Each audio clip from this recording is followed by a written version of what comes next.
SADC aims for lasting peace in DRC.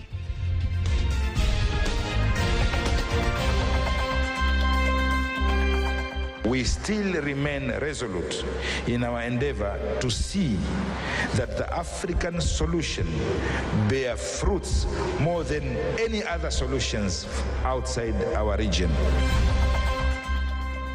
Tanzania to capitalize on competitive products.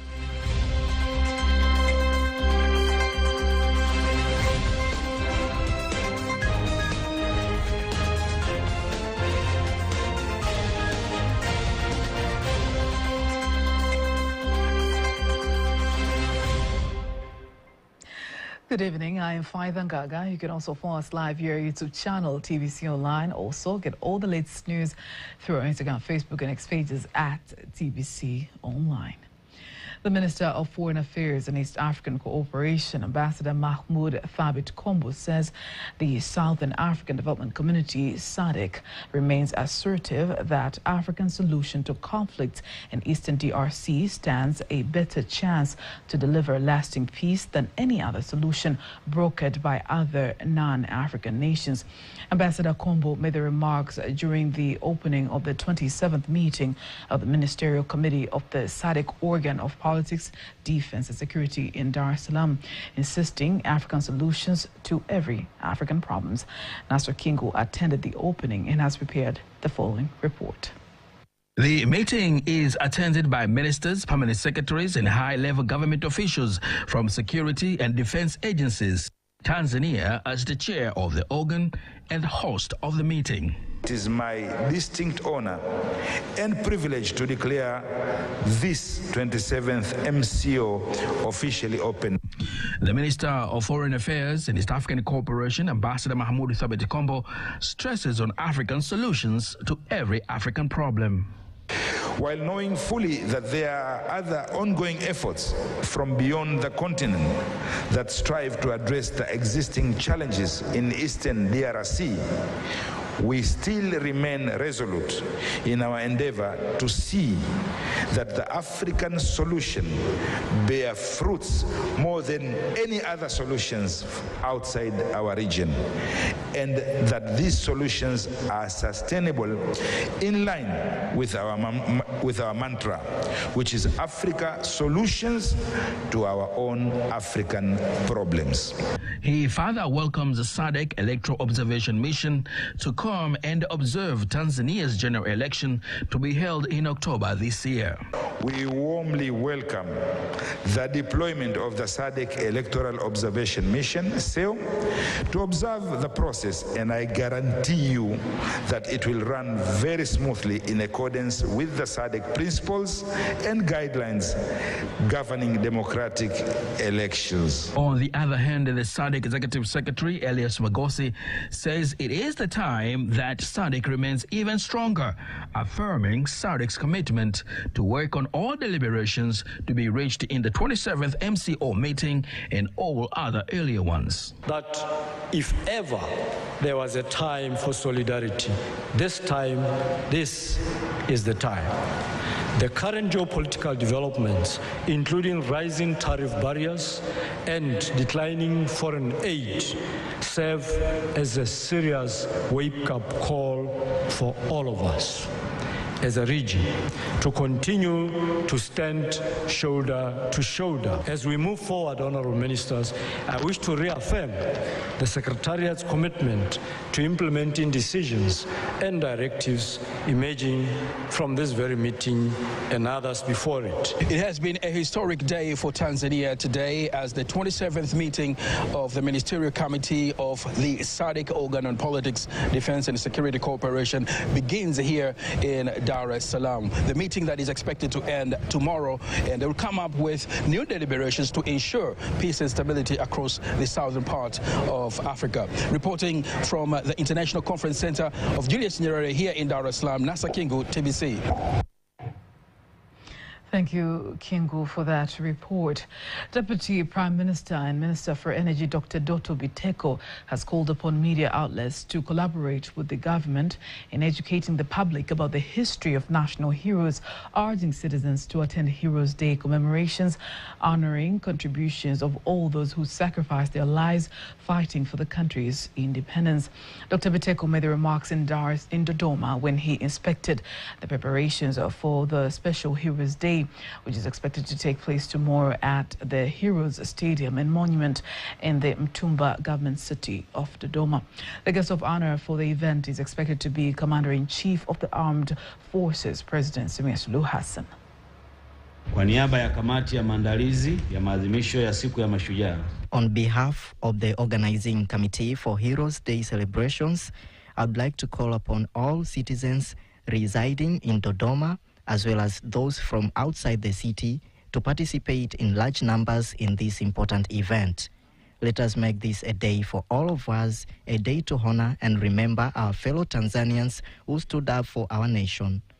I also appeal to you, the members of the media present here, to work hand in hand with the government in educating the public about the history of our heroes and the value of their contributions. It is because of their sacrifices that we continue to commemorate them every year through events like this.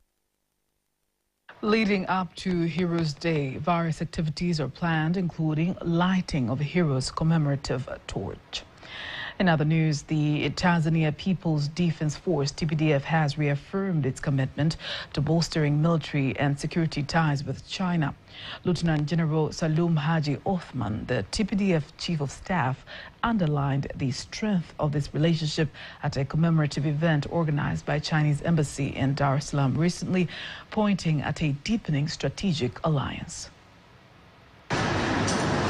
The support of the Chinese government and the PLA in area of training, medical assistance, infrastructure development, and the defense technology has greatly contributed to strengthening of Tanzania People Defense Forces capacity and professionalism. We deeply value this partnership, and we reaffirm our commitment to further deepening our military-to-military cooperation through joint training, exchange programs, technical assistance, and strategic dialogue. On the other hand, the Chinese ambassador to Tanzania, Chen Mingjiang, who hosted the event to mark 98 years of the People's Liberation Army, PLA, traced the historic ties to strategic link-up between Chairman Mao Zedong and President Julius Nyerere, laying the groundwork for a unique bilateral friendship forged in the struggles for independence, unity, and development. With Tanzania to make bilateral relations a model for China-African relations and global South cooperation, and make greater contribution to the building of the community with a shared future for mankind. Over the past 61 years, our political mutual trust has been deepened. Our state leaders kept frequent and regular meetings. The two heads of states met 3 times in the latest 3 years. Our relationship has been evaluated to a comprehensive strategic cooperative partnership. We support each other on the issues involving each other's core interests and major concerns. The Chinese envoy described the PLA as a cornerstone in the flourishing of China-Tanzania friendship, restating Beijing's commitment to supporting Tanzania across key sectors, defense included. The two leaders underlined the long-standing relationship between TPDF and PLA is rooted in historical solidarity and is increasingly essential in navigating emerging security challenges in Africa and beyond. The Tanzania Broadcasting Corporation, TBC, is currently producing a documentary on the historic slave caravan in Tanzania. The aim is to shed light on the history of the slave trade while also raising awareness among tourists about this significant chapter in the country's past. The documentary is expected to contribute to the preservation of Tanzania's culture and historical identity. Dr. Ayub Rioba, the Director General of TBC, tells us more about the reasons behind the production. From a personal note, I'm an historian. I love history, and it was one of my best subjects because I was curious. There are things I wanted to know. Who are we? Where do we come from? Why is it that we are the way we are? Why is it that things happened in history that actually turned Africans into non-human? Why were we taken as slaves? You know, these are questions that I've always asked myself. And even here, I thought TBC could actually play a role, important role, of making sure that we go back to that history, not to complain or to cry about the history, but to do something significant about it, to remind our generations about what happened, and also to preserve all those historical monuments that we find along the slave trade routes, the caravan routes, so that our generations can also witness and learn and understand what happened. But the second thing is about also tourism. I mean, there are people from other countries who would be interested to come to Tanzania, among other things, to also learn about what happened, what the slave route was, where it went. We have, for example, a very famous statement made by Henry Morton Stanley, an American journalist. He's actually British originally, but he migrated to the US, and then he became a journalist. At one time, Livingstone was not seen anywhere, was not heard of, and people thought he had died. So Henry Morton Stanley was sent by a media organization to come and find Livingstone here. So he came, he went to Zanzibar, he traced the routes. They showed him where Dr. Livingstone and others had actually passed while going through that slave caravan route. Livingstone was actually going to look for the source of River Nile, supposedly. There's that statement, famous statement, where Morton Stanley, when he met with Dr. Livingstone at Ujiji in Kigoma, he said, "Dr. Livingstone, I presume." A very famous statement, and you find it in many books. So there are people who definitely want to come, who would like to come and see this route, see where Ujiji is, and relate to that history, as ugly as it is. Okay, we are now in a very modern society with the growth of AI and everything. How is this documentary going to be relevant, especially to the young generation? Anything can be relevant. I mean, if today we are still reading about Plato, Aristotle, Moses, and others, I think it will still be relevant. I mean, this slave trade is not a very distant history. It's fairly recent history compared to other histories that we are being reminded of. So I believe, regardless of AI, how does AI erase what happened to Africans? How does it do that? It can't. It can actually, if anything, it can. And we have been using it to help us create some images that we cannot easily create in the current environment, in the current circumstances. That was the Director General of TBC, Dr. Ayub Rioba, speaking with my colleague Teddy Mparanyanga. Egyptian ambassador to Tanzania, Sherif Ismail, says collaboration between Tanzania and Egypt symbolizes the potential for African nations to work together on development projects. He made the remarks in Dar es Salaam during the celebrations to mark 73 years since the 23rd of July 1952 Egyptian revolution, insisting that the historic revolution had a much deeper and more meaningful impact on the social and economic lives of the Egyptians. Antonio Kibaria has more. Speaking at the ceremony, the Egyptian ambassador to Tanzania, Sherif Ismail, says Tanzania and Egypt rich historical ties founded by our founding fathers, Mwalimu Julius Nyerere and Jamal Abdel Nasser.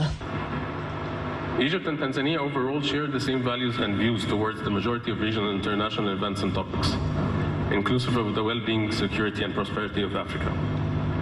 Since establishing diplomatic relations 61 years ago, constant high-level diplomatic exchanges between our leaders and officials are maintained to ensure continued harmonization and cooperation, building on the solid foundation laid by our founding fathers, Mwalimu Julius Nyerere and President Gamal Abdel Nasser.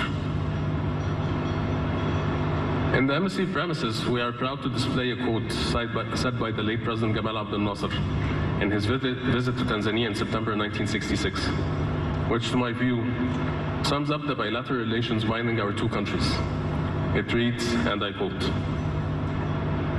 "The brotherhood of struggle and the unity of hope between Tanzania and Egypt is a geographical and historical fact, in addition to being a political, social, and intellectual reality.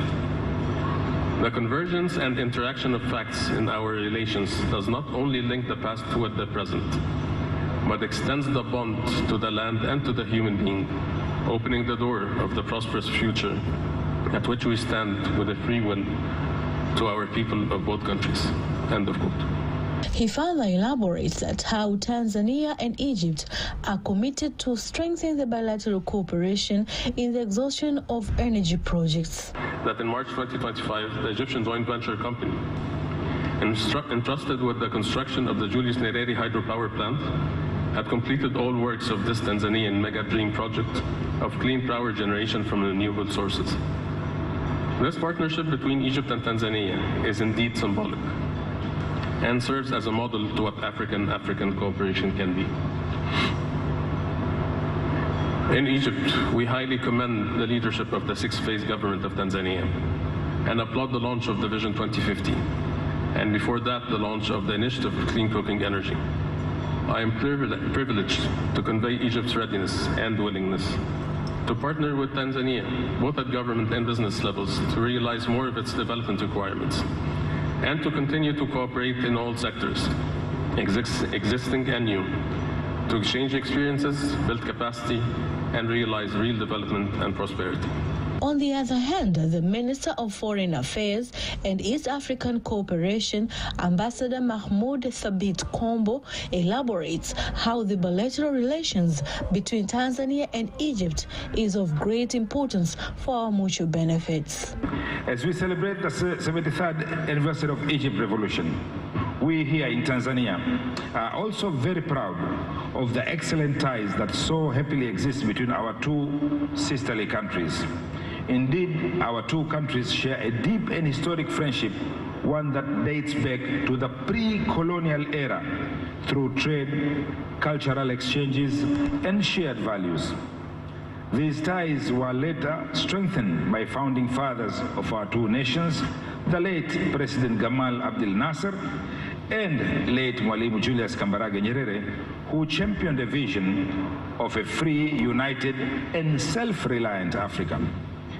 Successive leaderships in both our nations have upheld and strengthened these ties. Tanzania and Egypt continue to express interest to deepen ties in various key sectors and usher new era of collaboration. Reporting from Dar es Salaam, Antoni Kivaria, TBC News. The Minister of Industry and Trade, Dr. Selemani Jafo, says Tanzania should capitalize more on the African Continental Free Trade Area AfCFTA program by multiplying its production of competitive products, a move that will help accelerate economic growth. He made the call in Dar es Salaam while launching a 10-year national strategy for the implementation of the African Continental Free Trade Area. Rehema Sababili reports. The National Strategy for the Implementation of the African Continental Free Trade Area Program aims to accelerate the implementation of the program in Tanzania by integrating existing policies and systems to identify opportunities for value addition, trade, addressing non-trade barriers, and strengthening the capacity of the private sector to participate fully in the market, estimated to have 1.4 billion people. This strategy we're implementing aims to increase awareness of production capacity, the whole issue of awareness, and we want to do this on large scale. Many young people and women do not know what is available to ensure they have access to these markets and ensure that business moves forward. The issue of better infrastructure for the transport of goods to African markets and employment opportunities is also being highlighted. The establishment of the construction of the SGR railway from Dar es Salaam to Kigoma, and we have signed another contract from Uvinza to Burundi, where approximately 2,300 kilometers are being built and more than $10 billion are committed, thus making Tanzania the largest and fifth in the world in implementing a large project of this kind, and first in Africa. The government has high expectations in the implementation of this strategy, which particularly considers the content of the National Vision 2050. We expect to see positive results in promoting employment, industrial development, and our country's economy through participation in the African market. Some traders under the program says this strategy is timely, with approximately 43 companies starting to export goods in Africa under the program. As a country, have already having this implementation, so Tanzania now is our right time, and I'm happy that we implement after we practice it. So a lot of challenges which was before the implementation, this book has already captured. They have already working on it. So now we are in a good position whereby we implement in the right time, where now we are looking for new challenge. If this agreement is fully implemented, therefore, as it say, it removes up to tariff up to 90% of goods traded into Africa. So it means it saves the cost of an export of agricultural goods to this country. Therefore, it is one of the advantages, because if they lower the cost of export, then you are in the benefit of it. The African Continental Free Trade Area is an ambitious initiative of the African Union, AU, signed by 54 of the 55 AU member states, aiming at creating a common market with 1.4 billion people across the continent by removing custom duties and other trade barriers. From Dar es Salaam, Rehema Sebabili, TBC News. Deputy Permanent Secretary, Office of the President, Labour, Economy and Investment in Zanzibar, Rashid Ali Salimu, urges stakeholders in the coastal areas to collaborate with the government in conserving coral reefs so as to have sufficient fish production for the local and international markets. Speaking during the launch of the National Action Plan for Conservation of Resilient Coral Reefs, Salimu says illegal fishing activities are among challenges that need to be addressed for the prosperity of the fishing sector. Coordination and cooperation between the government institutions, our development partners, our guests from Australia and other countries, we have something to do, a lot, in implementing this action plan. On the other hand, the representative of the Worldwide Fund for Environment Conservation, Dr. Modesta Medadi, and the Chief Conservator of Marine Reserves and Special Areas, Godfrey Mpula, say the life of all marine resources come from coral reefs, so the community must be educated in order to recognize the importance of protecting coral reefs. Tanzania mainland from Mtwara to Pemba, its value are coral reefs. Therefore, this is a resource that needs to be protected. This project is very, very important because the coral reef is one of the important habitats in the marine sector. fisheries and the other aquatic animals are very much depending on the coral reef for their existence. Coral reef, it is also important for tourism. It'll be exciting to see how this National Action Plan will be developed and utilised by project stakeholders going forward, and all kind of stakeholders involved in coral reef conservation throughout Tanzania. And it's so impressive to see the work of the Marine Parks and Reserve Unit team in implementing this project and these activities towards the greater goal of coral reef rescue and resilience globally. The governments of Tanzania and Turkey have expressed keenness to increase economic cooperation through trade and investment in strategic sectors, including agriculture, infrastructure, and technology, to help the two countries increase sales of goods and services to an average of $1 billion. This was stated in Dar es Salaam by the Minister of Industry and Trade, Dr. Selemani Jafo, during the signing ceremony of the joint declaration for the establishment of a joint trade committee that will be responsible for handling trade-related issues and removing trade barriers between the two countries.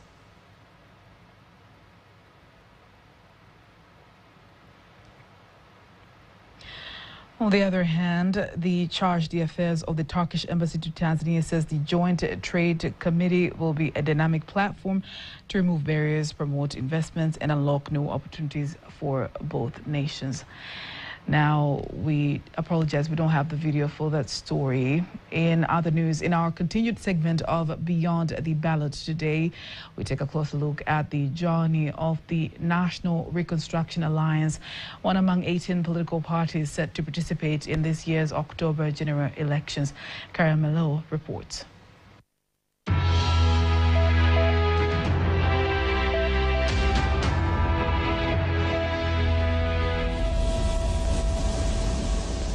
The National Reconstruction Alliance, popularly known as NRA, is one of the long-standing political parties in Tanzania's multi-party democracy. Established on February 18, 1993, the party was founded by Abubakar Olotu, positioning itself firmly as one among Tanzania's opposition parties. Under the vision of its founders, NRA aimed to provide a credible alternative for Tanzania's eagerness to participate fully in the democratic process just a year after the reintroduction of multi-party politics in 1992. Among its key founders was Professor Kigoma Malima, a distinguished economist, University of Dar es Salaam lecturer, and a former Minister of Finance, as well as the Minister of Industry and Trade under the ruling party Chama cha Mapinduzi, CCM. But in 1995, Professor Malima made a significant political move, resigning from CCM to join NRA, where he was appointed as the party's chairman. Sadly, his leadership was short-lived. He passed away in 1995, just weeks before Tanzania's first multi-party general elections while in London, United Kingdom. Despite the loss, NRA continued to participate actively in Tanzania's democratic journey. In the year 2014, in the local government elections, the party secured 6 positions in the grassroots levels, including the sub-village and village governments. In the 2020 general elections, Leopard Mahona ran as NRA's presidential candidate and garnered 80,000 votes, placing behind the dominant Chama cha Mapinduzi CCM, Chadema, and ACT Wazalendo. Since then, NRA has focused on building a stronger internal democratic foundation. The party launched its 2020-2025 manifesto, fronting Hassan Kisabia as presidential candidate for the mainland, while Hamis Faki Mgao contested as a presidential candidate for Zanzibar. Most recently, on May 24, 2025, NRA officially nominated Hassan Kisabia Almas as its presidential candidate for the the United Republic of Tanzania and reaffirmed Hamis Faki Mgao as a presidential candidate for Zanzibar. According to Almas, NRA remains committed to its founding principles, seeking national leadership through peaceful democratic means, maintaining unity and peace across the country, while aligning with President Samia Suluhu Hassan's 4 R's philosophy: reconciliation, resilience, reforms, and rebuilding as a pathway for meaningful country's development. We are committed to using President Samia's philosophy of the 4 R's as our guiding principles in the upcoming general elections. We are telling our party members and fellow Tanzanians that NRA will accept the outcome of the elections, and we will respect and recognize leaders appointed from any political party. For NRA, the mission continues to serve, to unite, and to rebuild. Caroline Maleo, TBC News.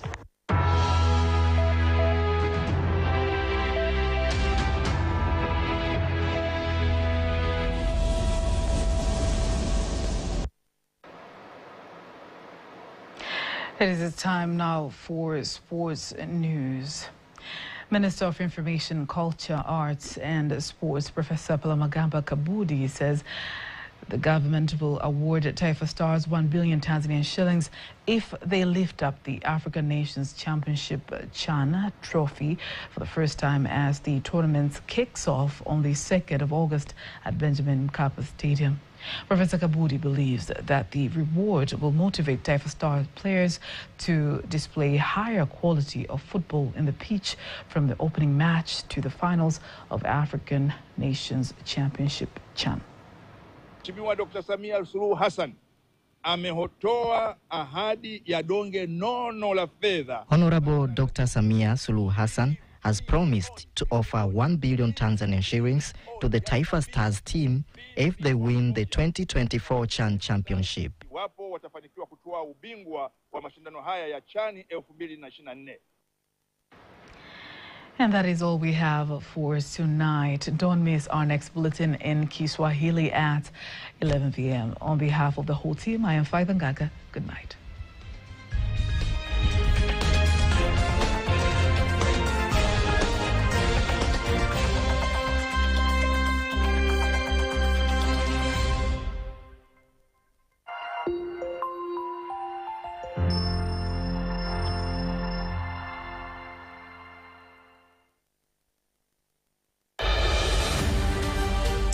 Saba ya kijani yatua Iramba tarehe 27 Julai 2025.